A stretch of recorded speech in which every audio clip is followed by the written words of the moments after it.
Juste après l'instant annonceur, nous aborderons le thème du grain qui est l'obésité. C'est fou, mais en Afrique, on appelle les femmes de forte corpulence les bédré à bédré. Les femmes africaines, la fraîcheur, le goût de ça. Rimbe! Pamplemousse. Mais je suis navrée de vous annoncer que, en bon français, on dit tu es obèse. Oui, c'est de l'obésité. Cependant, est-ce que être gros veut dire qu'on est malade? Obésité, cause, symptômes, prévention, diagnostic, mais surtout remède. On en parle aujourd'hui dans votre émission qui vous ressemble et rassemble à travers son contenu. Bonjour à tous.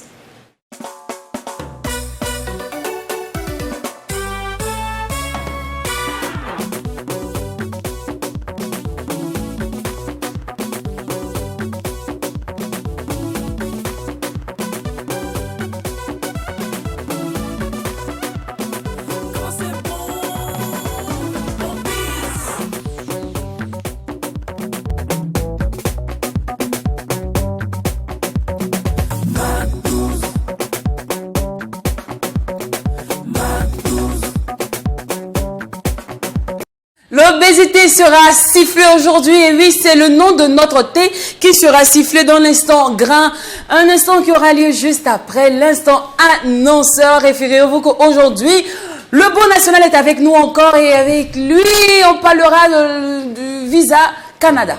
Oui, voilà. Visa Canada. Et tout ceci se ferait comme d'habitude dans une ambiance hyper méga super folle, d'autant plus que quand il n'y a pas de folie, il n'y a pas de Magdouze. C'est exact. Numéro 254 si vous nous suivez sur le bouquet Canal Plus via les antennes de True TV. Numéro de votre choix si vous êtes sur la TNT, parce que je ne maîtrise pas votre télécommande, je ne sais pas trop. Et une chose est sûre, c'est que le 18h00, c'est l'heure de la rediffusion. Magdouze-3 TV, c'est le nom du profil Facebook et aussi le nom de notre page YouTube.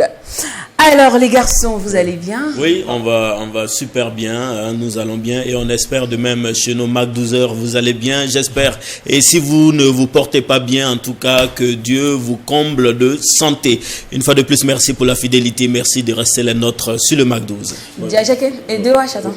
Tu vas remarquer quelque chose. De fait quoi? Tu vas remarquer quelque chose. Attire mon attention, s'il te plaît. Attire mon attention. D'accord. De quoi parlez-vous, s'il vous plaît? Jusque-là. J'ai dit là, vous parlez de quoi? Jusque-là, je suis un peu perdu. Vous parlez de qui? Non, en fait...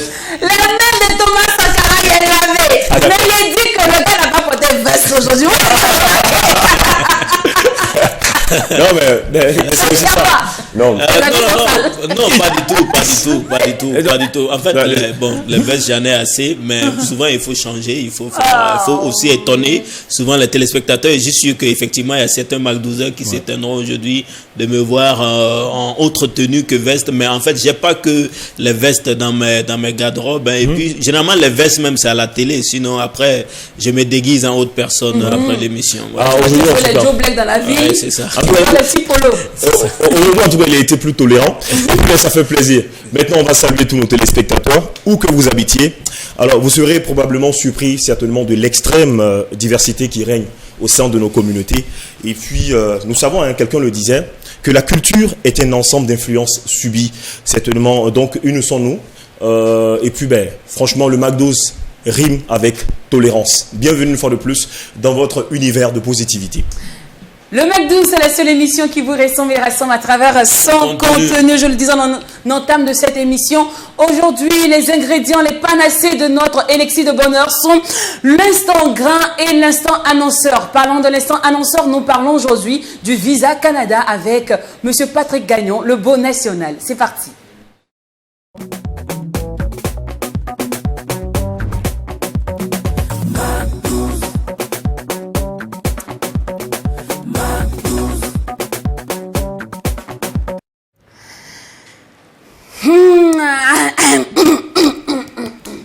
Je racle ma gauche parce que je veux faire quelque chose. Je sens que cet instant-là, ça va chauffer.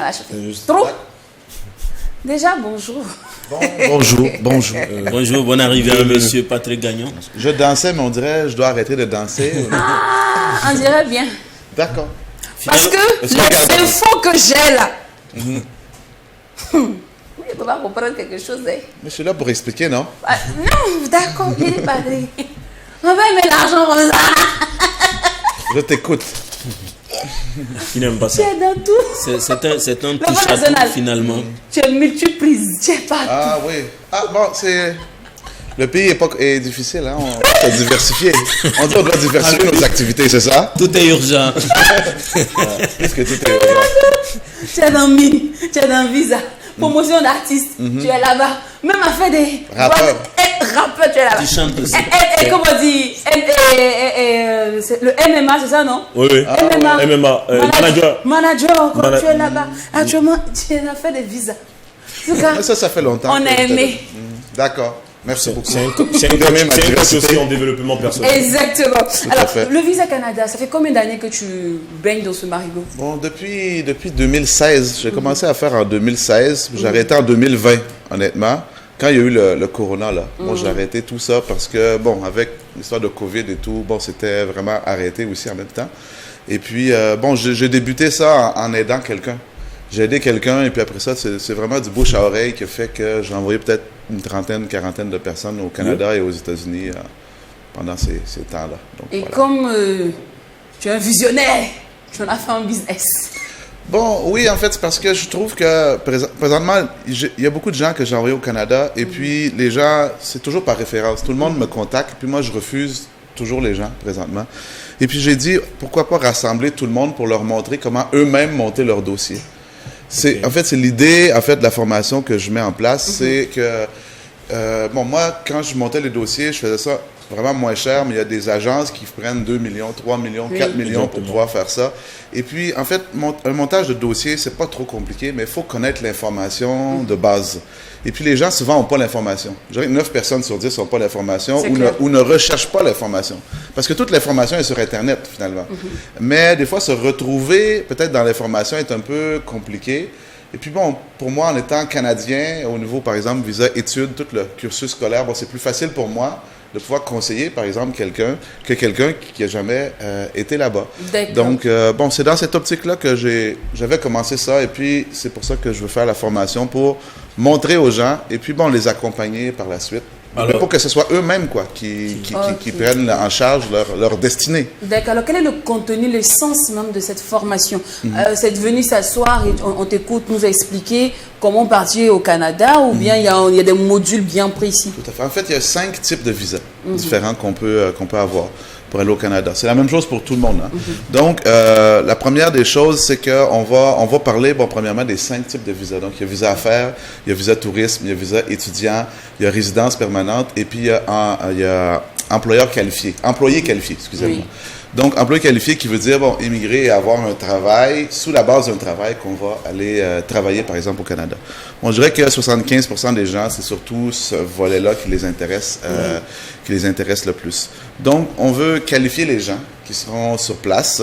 Et puis après ça, bon, parler chaque module, en fait, chaque visa a son module, et puis les choses à faire, et surtout les choses à ne pas faire, pour pas, bon, gâter ton dossier. Ça, parce que clair. parfois, tu as une personne qui peut vouloir avoir son visa pour le Canada, mais il n'est pas aujourd'hui apte parce qu'il ne réunit pas les conditions. Mais là, il va forcer, il va avoir un refus, et puis ce refus-là va le suivre dans le futur.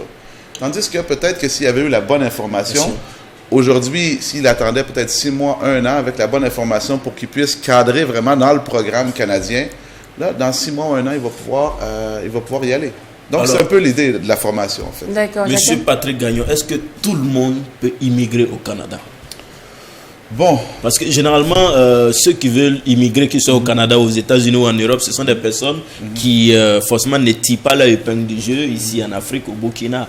Est-ce que tout le monde, tous ceux qui sont à la recherche, tous ceux qui veulent s'en sortir, est-ce que tout le monde peut aller au Canada? Bon, tout le monde peut aller au Canada. La réponse est oui.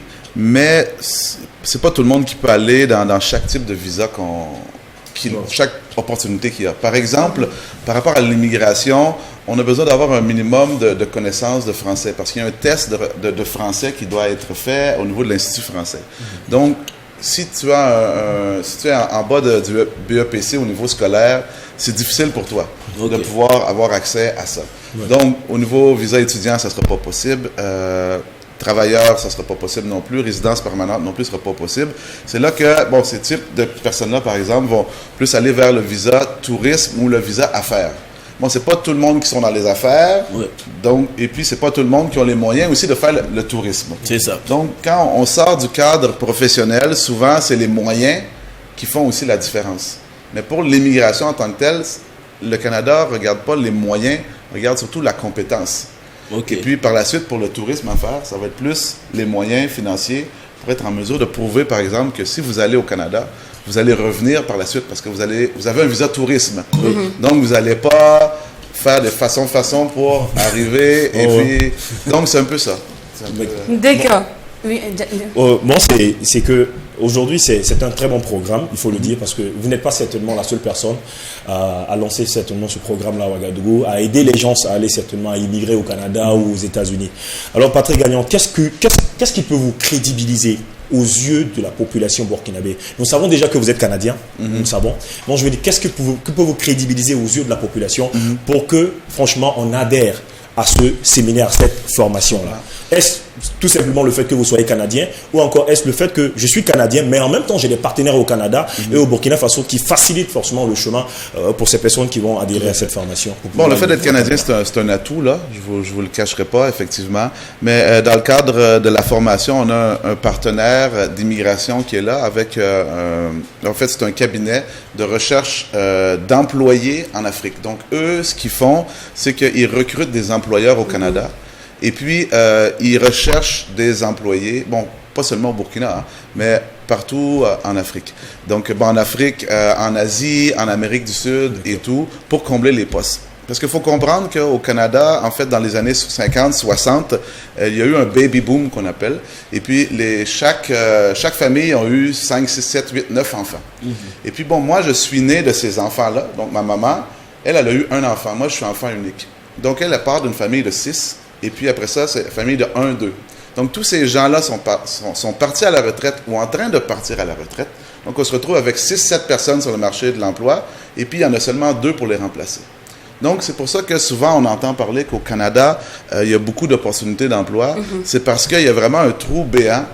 Puis même le gouvernement, le premier ministre du Canada a annoncé il y a 2 semaines ou 3 semaines que d'ici 2025, ils veulent accueillir jusqu'à 500 000 immigrants pour combler les postes de travail. Donc, il y a plusieurs agences canadiennes qui se sont créées dans ce sens-là. Et puis, c'est dans cet appui-là en collaboration avec eux, en fait, que je monte la formation. Okay. Donc, voilà. D'accord. Et pour cela, vous nous donnez rendez-vous le samedi 10 décembre. C'est ça, exactement. C'est une journée complète. Ça débute à 8 heures. Est-ce qu'une journée peut nous permettre d'avoir la quintessence même de l'information? Le fond de l'information, oui. Par la suite, ça va permettre à tout le monde de pouvoir se qualifier, savoir où ils peuvent se diriger. Et puis, suite à la formation, tout dépendant de chaque profil, on offre aussi le suivi pour chaque personne qui sera là. Donc, par exemple, quelqu'un qui se qualifie pour un exemple, au Canada, on a beaucoup besoin de soudeurs. Beaucoup de problèmes au niveau des soudeurs. Donc, si vous êtes un soudeur qui a plus qu'un BEPC, les possibilités d'emploi sont très bonnes. Donc, par exemple, on a 5 soudeurs qui participent et puis, ça sera directement mis en contact avec l'agence qui vont pouvoir regarder déjà pour les recruter, mais aussi tout l'accompagnement qui se fait pour le montage de dossier, mais aussi l'arrivée au Canada, recherche de logement et puis préparer aussi l'entrevue avec l'employeur. Parce que, déjà, le langage est différent. Oui. Et puis, très, très différent même. Parce que quand je vais au Canada avec mes enfants, ils parlent avec mes oncles. Mes oncles me demandent, mais ton fils, il dit quoi? Il dit quoi? On parle même français. Donc, il y a vraiment un processus à suivre. Et puis, on veut faire en sorte... C'est pas moi qui s'occupe de toutes les étapes, mais moi, je m'occupe de faire la formation, de rassembler les gens.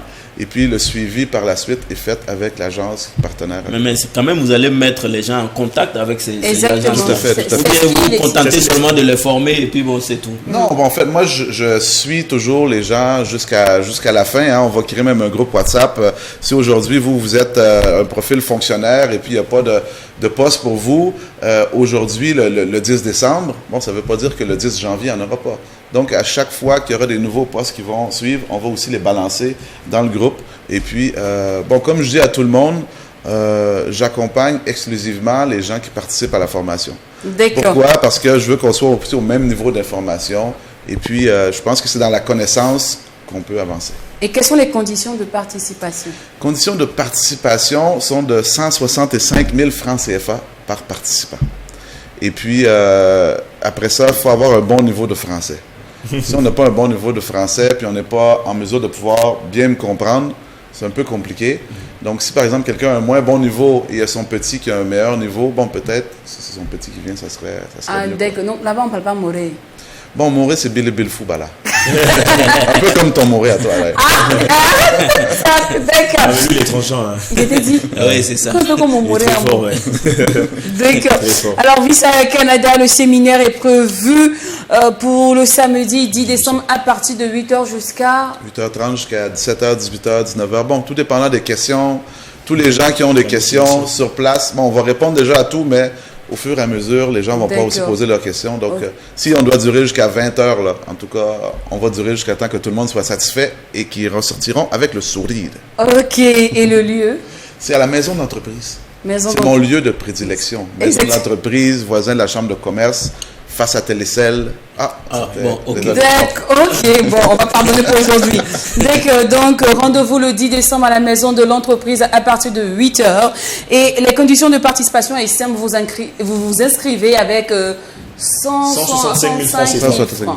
Voilà, pour bénéficier de toutes les informations sur le Visa Canada. Le paiement peut-être se fait comment, je veux savoir. Oui, c'est un bon point. En fait, les billets, on a plus de 50% des billets de vendus présentement. Donc, on doit contacter le numéro qui est le 05, j'ai écrit ça juste ici, 05 53 68 91. Bon, c'est moi-même qui répond d'ailleurs. Et puis, bon, on pourra soit vous passer au bureau, on échange ensemble. Si les gens sont à l'extérieur, il y a des gens de FADA, de Bobo qui se sont inscrits. Bon, on fonctionne par Orange Money et puis bon, voilà. Super. D'accord, merci beaucoup à vous, Monsieur Patrick Gagnon, dit Le Beau National. Rendez-vous à la maison de l'entreprise le samedi 10 décembre à partir de 8h avec vos 165 000 en main. Vous pouvez vous inscrire via le numéro qui s'affiche juste en bas de votre écran. On rappelle que c'est un séminaire pour immigrer au Canada. Merci beaucoup pour la confiance. Tout comme M. Patrick Gagnon, n'hésitez surtout pas à contacter le service commercial au numéro qui s'affiche aussi juste en bas de votre écran. Alors, aujourd'hui, nous parlons de l'obésité. En Afrique, je le disais en entame, lorsque vous êtes une personne à forte corpulence, on dit vous êtes le goût de ça. Les os, là, c'est pour les chiens. La chair, c'est pour l'Africain. On aime les trucs. Moi-même, là, tout le monde me dit ça. Quand je parle de régime, un peu seulement, tu vas maigrir, pourquoi? Et j'étais vraiment ennubulée, j'étais vraiment dans l'enjaillement. J'étais bien, j'étais très heureuse. Jusqu'à ce qu'un jour, le médecin me dise que Lynn, tu n'arrives pas à respirer, tu as des problèmes pour marcher, tu te souffles vite, c'est parce que tu es obèse. J'ai dit, comment je suis obèse? Comment Un ça? goût comme moi? Mais qu'est-ce que c'est? Qu'est-ce que c'est? Tout le monde dit que je suis le genre. C'est la pub. C'est la pub. Ils ont voulu gâter mon bonheur. Mais effectivement, j'ai été déclarée obèse. Ce qui m'a inspiré à aujourd'hui entamer le thème. Aujourd'hui, c'est moi qui ai insisté. Les garçons, ils ont dit non, Lynn, non. Il a dit non, on va parler de ça. Il dit qu'il ne faut pas gâter le goût des gens. Il ne faut pas gâter le goût des gens. Il ne faut pas décourager les gens. Mais toi aussi, Lynn. il faut bien qu'on en parle. Étant donné que joindre l'utile à l'agréable, c'est notre dada. Alors, pour ce fait, nous allons installer sur ce plateau le coach Juju, coach junior, et le nutritionniste, monsieur Yacouba Savadogo, avec le titre Tchereba, c'est ça, non? Comme Tchereba, oui, Tchereba c'est le titre de Kadi Wenpuré. Pour vous dire qu'on aime les rondeurs, on aime les belles choses. Mais les belles choses dans la santé sont très bien. Voilà. Mesdames et messieurs, recevez Kadi Wenpuré, featuring Vital, la patronne du coupé décalé. C'est chaud. Ha. En position, tout le monde attention, on va rouler. C'est pas compliqué, prenez position, on va déranger. Quand ça commence, tu veux pas t'arrêter, tout est mélangé. Toi-même, tu te jettes sur la piste comme si tu es obligé. Ambiancé. Pour le bas, faire un pierre-bas, tu m'as salope, non, bah, pierre-bas. Pour le bas, faire un pierre-bas, tu m'as salope, non, bah, pierre-bas. Pour le bas, faire un pierre-bas.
Kadi Wempouré, son Tchekva featuring Vital. C'est avec ce titre que nous avons installé nos personnes en ressources avec qui nous allons siffler le thème du jour qui est l'obésité. Et là, comme guest, nous avons sur ce plateau Coach Junior et le nutritionniste monsieur Yacouba Savadogo. Bonjour à vous, bienvenue. Bonne arrivée, merci. Merci d'avoir accepté de nous faire l'amitié d'être sur ce plateau. Ouais, merci.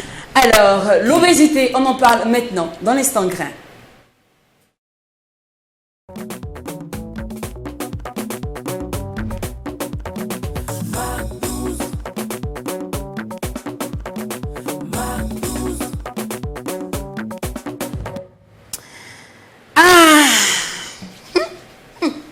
Alors, nutritionniste, une fois de plus, merci. Je vous en prie. Coach Juju, ça va bien? Ça va très bien, vous? Super. Super. Alors, je connais déjà les goûts de mes gars sur le plateau. Hein. 2H, lui, il est en mode ni mi-fin ni raisin. Petit, c'est un petit modèle moyen, là. Donc, tu es une charlatane, toi. bon, Jack, lui, c'est pas un secret. Hein. Il aime la femme africaine dans sa splendeur. Bien sûr. La femme africaine dans toute sa beauté. D'accord. Alors, les médecins disent qu'en bon français, une fois que tu as un taux de graisse trop élevé, on dit que tu es obèse. Mais chez nous en Afrique ici, on dit que tu es en bonne santé, on t'appelle le boss. Quand on vend soi même comme ça, on dit Il a l'argent. Il a l'argent. C'est comme ça, nous on détermine quelqu'un qui a l'argent. Maintenant, si tu es trop maigre et puis tu es un gros ventre, on dit lui c'est un gars de Kapala. Il a véri.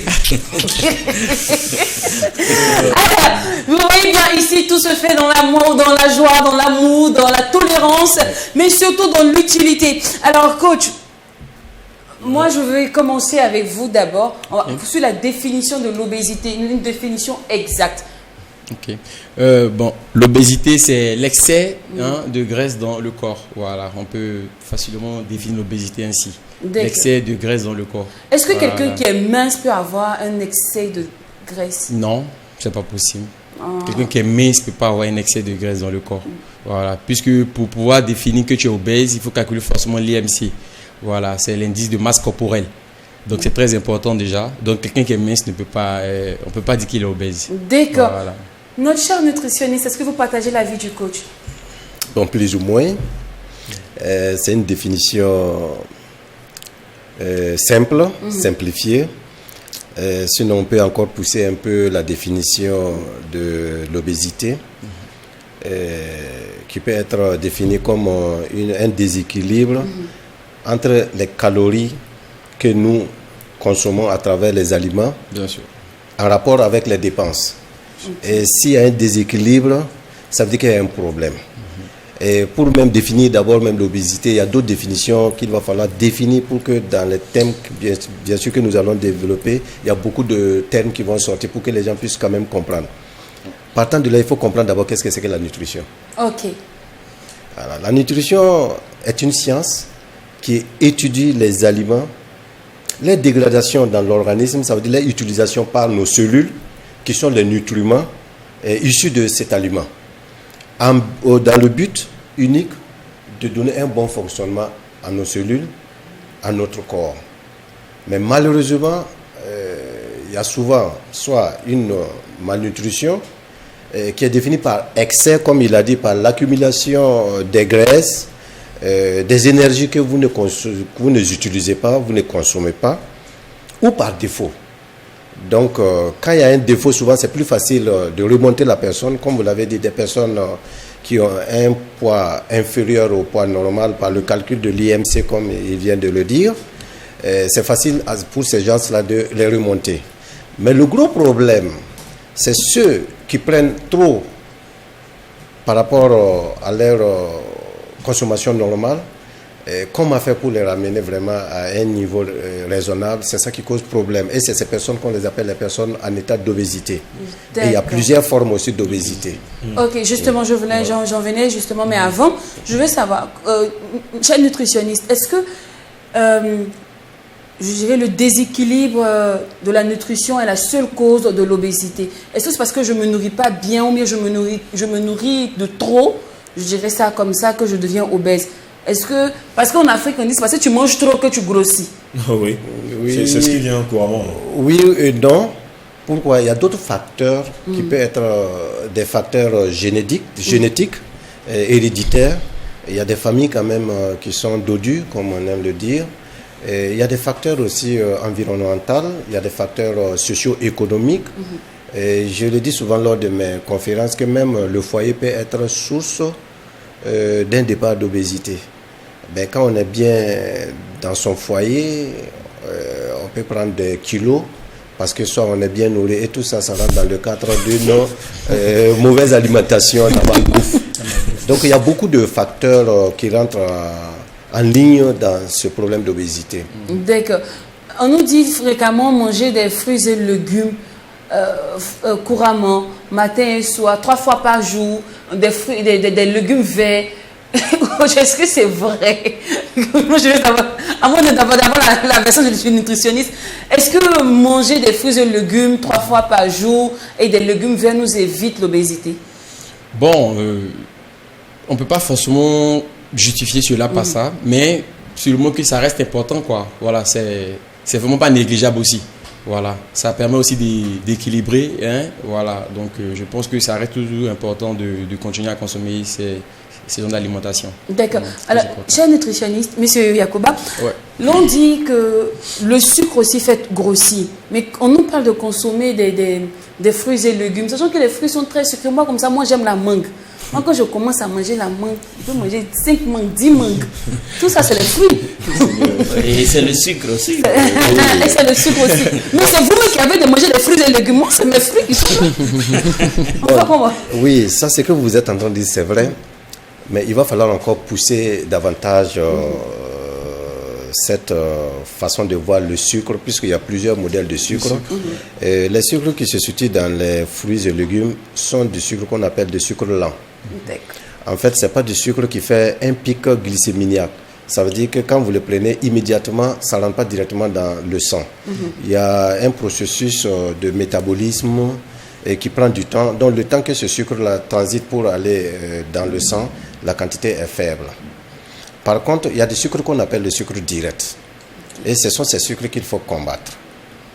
Pourquoi? Parce que quand vous prenez ce sucre, ça rentre directement, il n'y a pas de métabolisme, il n'y a pas de traitement possible. C'est des sucres directs qui vont directement dans le sang. Et ce sont ces sucres-là souvent qui s'accumulent beaucoup, soit par une inactivité, soit nous ne faisons pas assez d'exercice physique pour éliminer le trop-plein. Et quand c'est comme cela, paf, c'est l'obésité qui vient. D'accord. Alors tout à l'heure, vous avez parlé des différents types d'obésité. Il y en a combien? Il y en a plusieurs. Je peux dénommer à 3, sinon 4. Il y a d'abord l'obésité androïde. Vous allez m'excuser. Oui, allez-y. Pour ceux souvent qui prennent des viandes hyper grasses, en plus de ces viandes hyper grasses, ils prennent encore des boissons fraîches. Et quand vous prenez ces deux aliments combinés immédiatement, vous voyez, vous avez le ventre qui prend un volume anormal. Et souvent, vous voyez que ces personnes sont minces, mais le ventre quand même... et moi, j'appelle ça tout le temps, ce sont des signes cliniques d'une malnutrition. Oula. Et je venais de le dire, la malnutrition, ce n'est pas seulement par défaut, comme ce que les gens pensent, c'est par excès. L'excès aussi d'alimentation est appelé une mauvaise alimentation, une malnutrition. Donc quand vous voyez ces gens, ils ont développé ce qu'on appelle l'obésité androïde. Et il y a aussi l'obésité génoïde. Généralement, c'est provoqué souvent par les femmes. Vous voyez, le postérieur est gros, on appelle ça cure de cheval. Vous voyez comment le cheval se positionne. Voilà, donc ça c'est génoïde. Il y a également l'obésité générale. Ça veut dire que vous voyez la personne des épaules jusqu'au niveau des pieds, vraiment, il y a une un volume anormal du corps. Et là, c'est une obésité générale. Et tous ces problèmes peuvent être traités. Ça peut être traité, je l'ai dit. Il y a d'autres aussi formes d'obésité qui ne sont pas dues à l'alimentation, qui sont dues aux problèmes hormonaux.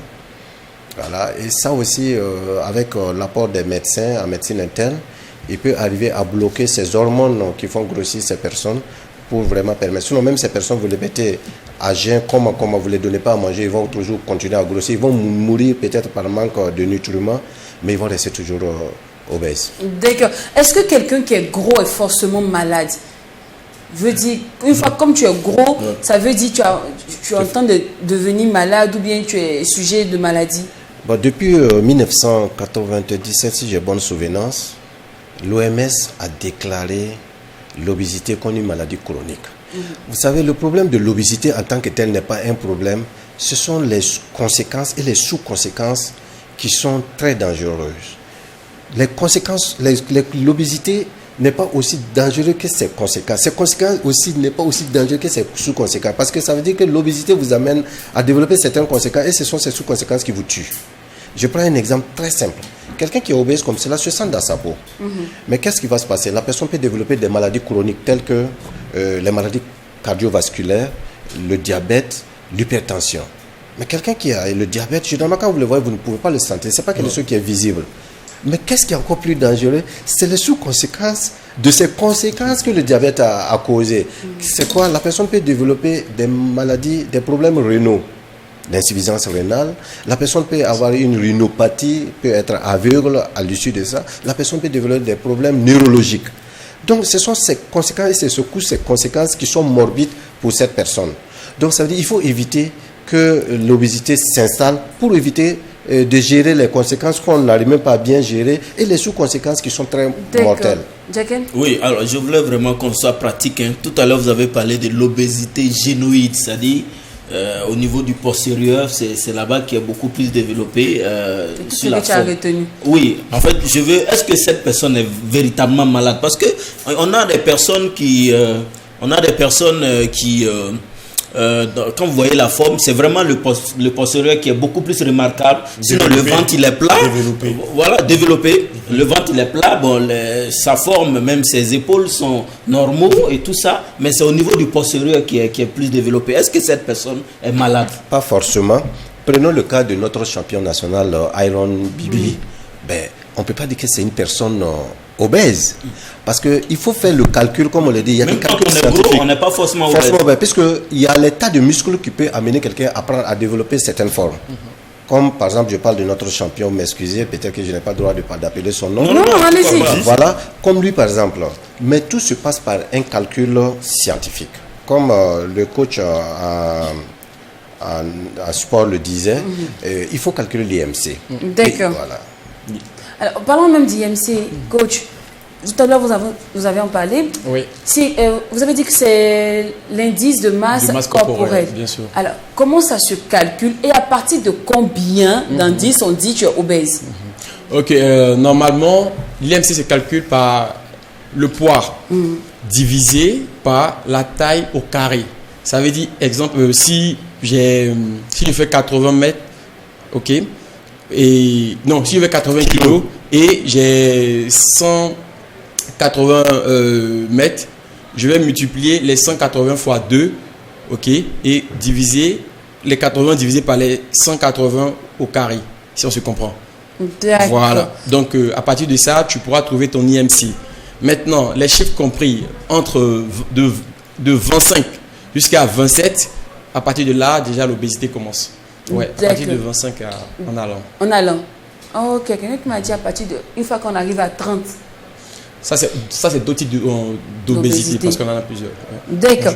Alors, qui est le plus touché en termes d'obésité? Est-ce les hommes, les femmes ou les enfants au Burkina Faso? Au Burkina Faso, je pense que tout le monde est touché. Hein. Voilà. Même les enfants aujourd'hui, on voit des enfants qui développent déjà l'obésité. Voilà, donc du coup, tout le monde est touché. Que ce soit les femmes, que ce soit les hommes, tout le monde est touché aujourd'hui. Alors, sportivement, est-ce que c'est la même manière de les traiter? Avant que je demande à coach de manière nutritionnelle, oui. Est-ce qu'on les traite de la même manière? Bon, sportivement, un enfant, c'est pas forcément de la même manière qu'on va traiter l'adulte. Voilà, et c'est vice-versa. Voilà, il faut faire beaucoup attention avec les différents exercices que tu vas proposer à l'enfant et après aussi à l'adulte. Voilà, donc du coup, c'est pas de la même manière qu'on va les traiter. Ouais. D'accord. Est-ce qu'un enfant perd plus rapidement qu'une personne adulte? Oui. Je dirais oui. Parce que pourquoi l'enfant, il a tendance à beaucoup plus bouger que l'adulte. Voilà. Et lui, rarement, interviennent souvent les problèmes de dos ou de genoux. Mais chez l'adulte, c'est très facile pour une personne obèse de commencer à avoir des pathologies, des douleurs au niveau des lombaires et au niveau du genou surtout. D'accord. Alors, chez qui c'est le plus dangereux? Chez un enfant ou chez une personne adulte? Chez tout le monde. Chez tout le monde. Chez tout le monde. Mais je dirais plutôt chez l'adulte. Parce que chez l'enfant, je pense que c'est un peu plus facile à gérer. Voilà. Mais chez l'adulte, c'est souvent compliqué. Voilà. C'est souvent compliqué. D'accord. Alors, cher nutritionniste, comment on traite un adulte obèse et comment on traite un enfant obèse nutritionnellement? Ok.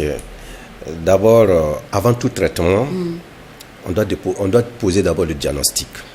Parce que vous savez, une personne obèse qui n'a pas de facteurs aggravants, tels que le diabète, qui n'a pas encore développé le diabète et autres, est différemment traitée par rapport à une personne obèse qui vient avec des complications. Parce que vous savez, Hippocrate, il y a beaucoup de siècles de cela, avait dit que le premier médicament de l'homme devrait être sa nourriture. Puisque, selon lui, la première médecine, c'est la nutrition. Mais malheureusement, personne n'y prend garde. Nous mangeons très mal à cause du développement des factorines, fast food, factorines, parce que nous n'avons plus assez de temps. Le stress de la vie fait que nous mangeons très rapidement sans respecter tout ce qui s'accompagne. Nous allons forcément développer ce genre de maladie. Pour les enfants, c'est encore un peu plus compliqué s'il n'y a pas un accompagnement des parents. Parce que je reçois beaucoup d'enfants qui viennent, mais le problème c'est quoi? Les parents même n'encouragent pas ces enfants. Parce que quand on dit par exemple à un enfant qui commence à développer un problème d'obésité, si ce n'est pas génétique, si ce n'est pas héréditaire, on dit à ses parents, voyez pourquoi l'enfant développe ça? Parce que vous le nourrissez mal. Et je le dis toujours, manger est une obligation, mais se nourrir est un choix. Parce que c'est très différent manger et se nourrir. Mais nous mangeons, nous ne nous nourrissons pas. Ah, coach, c'est quoi la différence entre se nourrir? Une grande différence. Quand on ne mange pas, on va mourir par manque d'apport en nutriments. Mais quelqu'un qui prend un plat de, je ne sais pas moi, de porc au four plein dans un plat et qui finit de tout manger, il a mangé certes, mais est-ce qu'il s'est bien nourri? Et quoi, c'est doux, hein? Là, c'est le programme de musique, elle a comme ça. Voilà. Il a mangé, il ne s'est pas nourri. Vous savez, dans notre organisme, on a plus de 10 000 milliards de cellules. Et ces 10 000 milliards de cellules fonctionnent d'une manière harmonieuse. Mais vous mettez 3 personnes dans une salle, pendant un mois, il y aura un conflit. Mais ces 10 000 milliards sont en nous, il n'y a jamais de conflit. Sauf c'est nous qui envoyons des perturbations, métabolisme qui les causent des problèmes.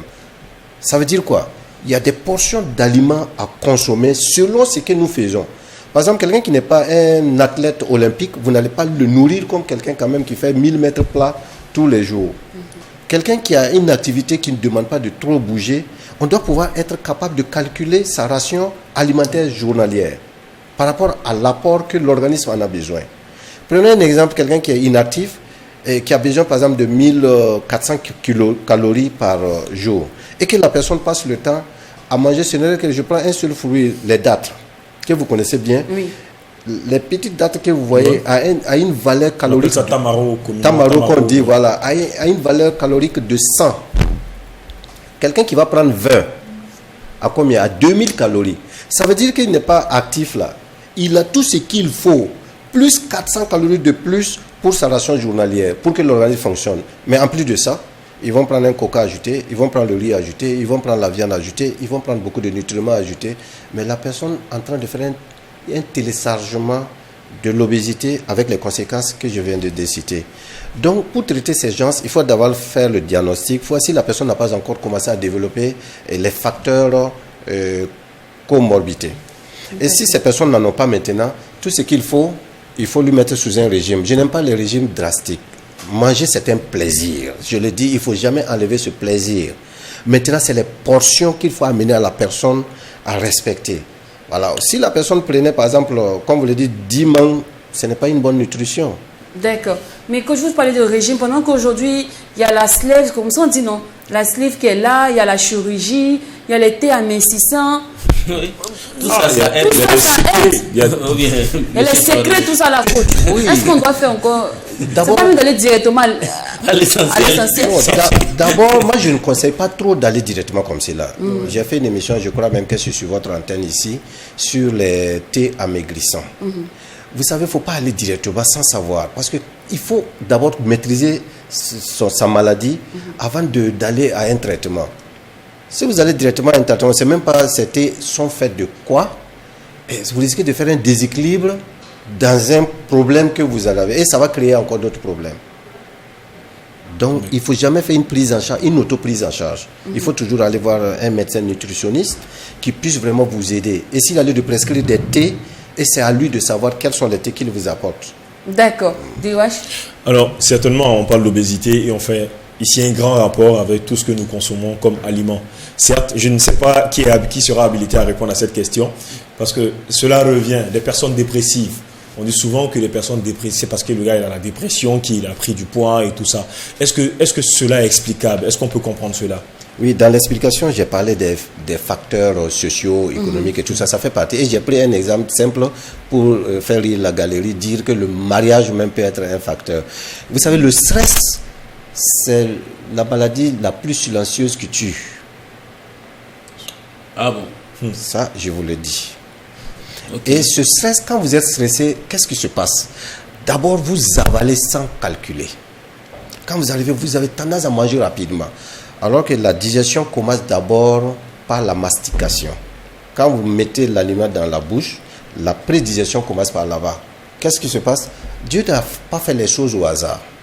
La salive que vous allez sécréter contient des enzymes qui vont commencer à déchiqueter, à hydrolyser les aliments que vous avez mis dans la bouche avant d'envoyer dans l'estomac. Une fois dans l'estomac, l'estomac aussi a son rôle à jouer. Il va broyer davantage. Et il va envoyer maintenant vers d'autres organes, qui est l'intestin, qui va commencer à faire la séparation. C'est là viennent maintenant les nutriments. C'est pour ça que je dis, il faut vous nourrir que de manger. D'accord. Voilà. Et ces nutriments maintenant sont séparés. Les graisses à part, les sucres à part, ainsi de suite. Et envoyés maintenant directement dans le sang. Et c'est le sang qui véhicule maintenant vers les cellules. Et les cellules n'ont rien à faire qu'utiliser ces nutriments comme leur carburant pour pouvoir mieux répondre. Donc on a combien de cellules? Plus de 10 000 milliards de cellules. Et si je vous dis une chose, vous n'allez pas croire. Dieu est hyper merveilleux. Les 10 000 milliards de cellules que nous avons, une activité de près de 80 à 240 millions d'activités par seconde. Aucune nanotechnologie dans le monde ne peut le faire. Et s'il n'y avait pas ces nutriments pour vraiment équilibrer notre organisme, s'il n'y avait pas cette eau qui fait 92% de notre organisme, on pouvait s'arrêter et puis se cramer, devenir du charbon d'un coup, à cause de l'hyperactivité que les cellules même engagent. Vous voyez, nous avons des véhicules de 2, 4, 10 chevaux, mais voyez la chaleur qu'ils dégagent. Mais nous avons combien de cellules? 10 000 milliards de cellules qui font 280 à 280 millions d'activités par seconde. Imaginez ce que ça donne comme puissance. Ouais. D'accord. D'accord, c'est bien dit, monsieur Yacouba. Alors, Coach Junior, Oui. là, moi, je veux qu'on revienne un peu sur le traitement d'une personne obèse. Moi, je vois plusieurs personnes se plaindre après des maux de dos. Avant même, on part en salle parce qu'on a mal au dos, on veut partir voir un coach. Mais quand on finit, on a comme l'impression que le mal s'aggrave. Bon, pour moi, sincèrement, c'est qu'ils n'ont pas peut-être tapé à la bonne porte. Parce que c'est très important de savoir que lorsque tu viens au sport, c'est pour te guérir, c'est pas pour te blesser. Voilà, donc je me dis, lorsque tu viens au sport et que le coach, voyant bien ton état, il fera beaucoup attention pour ne pas, en tout cas, causer d'autres problèmes. Du coup, tu vas essayer d'entraîner la personne de manière fonctionnelle, chercher à d'abord maîtriser les différentes pathologies que la personne développe et ensuite maintenant aller vers sa perte de poids. Mais si directement tu t'attaques à faire maigrir la personne directement, tu risques de créer pas mal de problèmes, quoi. Est-ce qu'on doit faire courir une personne qui est obèse a la même fréquence qu'une personne qui est bien portante? Ça dépend. Sûrement, il ne pourra même pas courir à la même fréquence, c'est pas sûr. Voilà, c'est pas sûr qu'ils pourront courir à la même fréquence. Maintenant, c'est au coach, techniquement, de trouver des astuces pour pouvoir faire bouger la personne qui vient vers lui. Coach, quand on parle d'astuces, on parle de quoi? C'est des exercices, c'est de trouver des exercices bien élaborés, voilà, et bien combinés, qui pourront en tout cas permettre aux clients de dépenser énormément de calories. D'accord. Voilà, est-ce qu'au Burkina Faso, les gens admettent qu'ils sont obèses? Parce qu'on a comme mentalité que c'est de la bonne chair, c'est ça quoi. Monsieur Utidi, lui, mange bien, il a l'argent. Voilà. C'est parce que j'ai l'argent que je suis comme ça. C'est ça. Bon, ici, la plupart de ces personnes qui viennent, c'est pas forcément parce qu'ils sont obèses qu'ils viennent au sport. D'autres viennent parce que ils ont commencé à développer des pathologies. C'est ça souvent le problème. Et d'autres, ils disent, bon voilà, moi c'est bientôt les fêtes, il va falloir que je rentre dans ma robe. Donc du coup, ils viennent, voilà, ils veulent forcément, de manière drastique, comme le nutritionniste a dit, ils viennent de manière drastique chercher à perdre rapidement. Et c'est bien dommage que après peut-être cette période de fête-là, soit ils reprennent très mal et ça cause d'autres problèmes encore et c'est vraiment dommage. Coach, aujourd'hui, il y a ce slogan-là, maigrir sans effort. Utiliser des gélules, faire de la chirurgie au lieu d'aller faire du sport. Vous qui êtes coach sportif, qu'est-ce que vous répondez à ça? Nous, on ne le conseille pas. Nous, on se dit il y a forcément une solution au sport parce qu'aujourd'hui, on se dit on peut régler pas mal de choses au sport. Voilà, on peut régler pas mal de choses au sport. Donc, du coup, on conseille ces personnes-là, franchement, de venir d'abord essayer sportivement et voir ce que ça va donner. Et surtout de se faire accompagner par un coach professionnel. Alors, moi, j'ai une question par rapport à ça pour le nutritionniste et le coach. Mais est-ce que, puisqu'on a il y a des thés quand même qui dessinent le corps, c'est-à-dire que quand tu commences à prendre ça, voilà, tout est bien équilibré. Est-ce qu'en termes de nutrition, ça existe? Est-ce qu'au sport, on sent vraiment que la forme est propre, tout est bien dessiné et tout ça? Est-ce que ça existe? Est-ce qu'au sport, ça se fait? Okay. Parce que quelqu'un qui avait un gros ventre, on sent que son ventre s'aplatit. Bien sûr. Pour l'été, on sent que le posterieur commence à prendre forme. Même en haut, côté des seins, ça prend forme et tout ça. Tout est dessiné, quoi. C'est comme si on avait pris une feuille pour calquer. Est-ce qu'au sport, on retrouve ça? Ce qu'il faut savoir déjà, c'est qu'avec ces thés-là, je ne pense pas vraiment que ça va raffermir le corps comme il faut. Ici, puisqu'on parle de l'entraînement fonctionnel, c'est très important de savoir, c'est qu'ici, on va travailler quasiment à l'intérieur. Et ce n'est pas la peau qu'il faut, c'est pas le corps qu'il faut, mais il faut travailler plutôt à l'intérieur. Et c'est à partir de là, vraiment, aller attaquer ces cellules graisseuses-là pour vraiment chercher à, pas forcément les éradiquer parce qu'on en a besoin pour vivre, mais vraiment travailler sur votre corpulence. Maintenant, ces thés-là, je ne sais pas trop, mais je sais que sportivement, il n'y a pas de problème. Si vous êtes régulier au sport et que vous avez un programme bien fait, je pense que vous pouvez vraiment atteindre vos résultats que vous voulez. D'accord. Et que tu fais combien de temps pour une personne qui est obèse pour devenir à la normale? Une personne qui est obèse. Bon, après, c'est très important, surtout on n'oublie pas la nutrition. Ça dépend de comment il se nourrit. De deux, maintenant, quelle est la fréquence à laquelle il fait son sport. Les deux combinés, moi je pourrais donner normalement 3 mois à la personne, mais après il faut vraiment une continuité, il faut une régularité. Sinon, il pourra retomber malheureusement dans ces mêmes problèmes encore. D'accord. Alors là, je vais maintenant m'intéresser à notre nutritionniste. Ma question va... Non, mais est-ce que vous pouvez d'abord répondre à ma question qui vous était adressée? Oui, effectivement. Il y a des thés, ça dépend des compositions. Parce que le but des thés, c'est quoi? C'est faire fondre la graisse qui s'est accumulée en nous et que nous n'utilisons pas. Ces thés existent, j'en ai fait beaucoup. Et effectivement, ces thés simplement peut faire diminuer certaines parties du corps. Mais ça ne suffit pas. Ça ne suffit pas. Même quand on n'est pas obèse, il est très capital d'effectuer des exercices physiques réguliers. Même quand on est en bonne santé. Malheureusement, dans cette salle, quand je suis rentré, on dit que l'Africain, le conseil ne conseille pas l'Africain. C'est la conséquence. Et malheureusement, tous ceux qui viennent souvent chez nous en clinique, en consultation, c'est quand ils ont atteint un niveau de non-retour où il faut vraiment faire quelque chose immédiatement. C'est dommage. Comme je l'ai dit, le père de la médecine a dit, notre repas devrait être notre premier médicament. Mais comment et quand et quoi manger reste à définir. Malheureusement, on ne tient pas compte de ça. Si une personne qui est en bonne santé devrait toujours avoir un médecin nutritionniste pour le conseiller, pour éviter. Parce que la meilleure manière de traiter une maladie, ce n'est pas le meilleur médicament. Il faut prévenir. Ah, vous avez Je crois compris.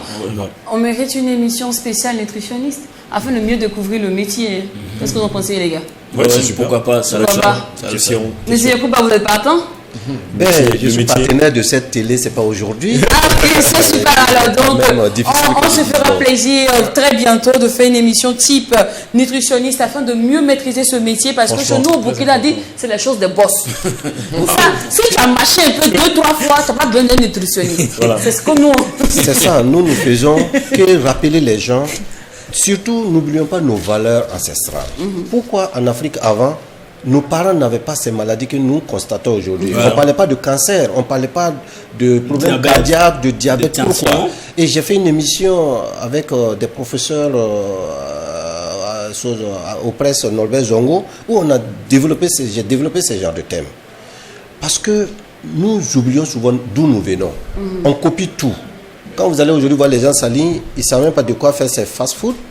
Et quand ils prennent, il y a une recherche d'hyper goût, si je peux dire ainsi, et ça ne s'arrête jamais. On veut que ce soit doux. Ah, c'est tellement doux. Et on Bien gras comme ça. bien gras. Quand la mayonnaise, la veste, là. Et c'est grave. Oh là Vous là n'allez là. pas être étonné qu'un jour, vous allez vous retrouver face à votre silhouette que vous n'allez pas aimer. Sinon, il y a des facteurs qui sont là, qui sont non modifiables.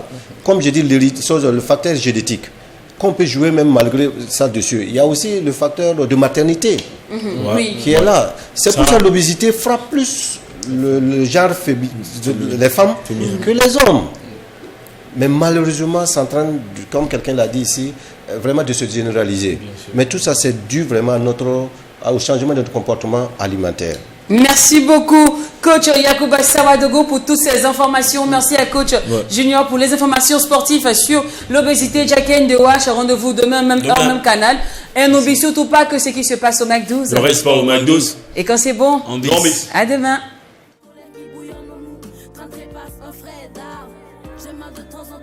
Je me console car on obtient le beau temps qu'après les violents orages. Ne vois-tu pas que je me relève quand je tombe? Ne vois-tu pas quand son monnaie